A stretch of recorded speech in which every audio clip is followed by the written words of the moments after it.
Hello student, आज के video में हम पढ़ेंगे cube and cube root. Okay, इसका आज इंट्रोडक्शन देखेंगे। ओके, तो क्यूब किसे कहते हैं?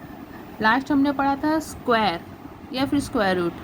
ठीक है, तो स्क्वायर हो गया जिसकी चारों साइड्स बराबर होती हैं। तो क्यूब क्या हुआ? क्यूब हुआ जो स्क्वायर का सॉलिड फिगर होता है, यानी जिसकी चारों साइड्स बराबर होती है और एक डब्बा। ओके, इसको हम क्या बोलते हैं? क्यूब बोलते हैं। अगर इसका एरिया निकालने का बात है स्क्वायर का, तो हम क्या करते हैं? Side into side.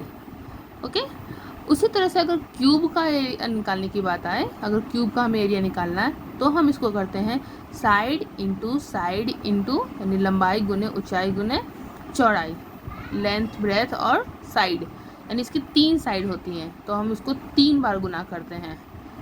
ठीक है, ये 1 2 3 डायरेक्शन होता है, एक बगल से, लेंथ ब्रेथ और हाइट। तो तीनों साइड को गुना करेंगे तो हमें इसका एरिया मालूम चल जाएगा। तो उसी तरीके से जब हम स्क्वायर रूट निकाल रहे थे तो हम कोई भी मल्टीप्लाई को 2 बार गुना कर रहे थे, यानी किसी नंबर का अगर हम स्क्वायर निकाल रहे थे तो जैसे कि 2 इंटू 2 कर रहे थे तो हमारा आ रहा था 4। तो 2 का स्क्वायर कितना हुआ? 4। और 4 उसी तरह से अगर हम क्यूब निकालेंगे तो हम करेंगे 2 multiply by 2 multiply by 2, that means 8।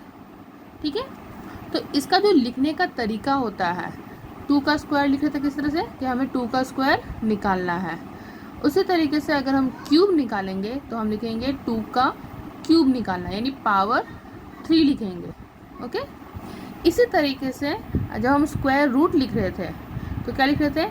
4 का स्क्वायर रूट कितना आ रहा था हमारा? 2 आंसर आ रहा था। तो 8 का क्यूब रूट, तो क्यूब रूट अगर ऐसे ही लिखेंगे तो दोनों सेम हो रहा है ना, तो हम यहाँ पे 3 लिखते हैं। तो 8 का क्यूब रूट हमारा कितना आएगा? 2 आएगा। तो ये हुआ क्यूब रूट लिखने का तरीका।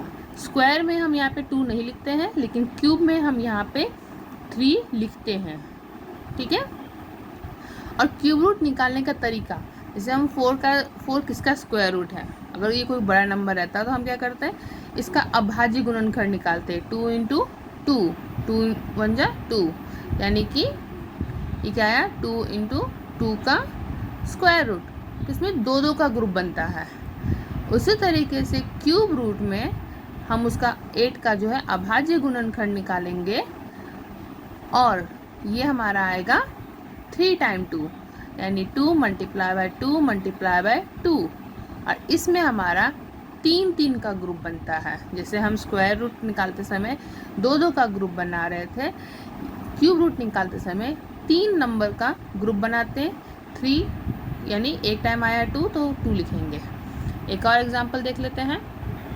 जैसे एक नंबर लेते हैं 216, हमें इसका क्यूब रूट निकालना है।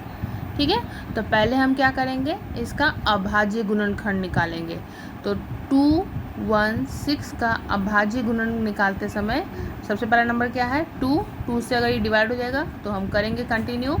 2 के टेबल में कब आएगा? 2 1 जा 2, 0 8 जा 16। इस तरह से हम इसको निकालेंगे। तो हमारा इसका अभाज्य गुणन क्या आया? 2 multiply by 2 multiply by 2, then 3 multiply by 3 multiply by 3। देखिए ये 2 आया और ये 3 टाइम आया। ओके, तो इसका हमें क्या निकालना है? Cube root. तो यहाँ पे आपको क्यूब रूट निकालना है, इस कारण से इसमें क्या करना पड़ेगा?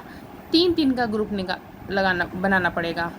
स्क्वायर रूट में हम 2 का ग्रुप बना रहे थे, इसमें हमें 3 का ग्रुप बना रहा है। अगर 3 2 है तो हम इसको 1 बार लिखेंगे, और 3 टाइम है तो हम इसको 1 बार लिखेंगे।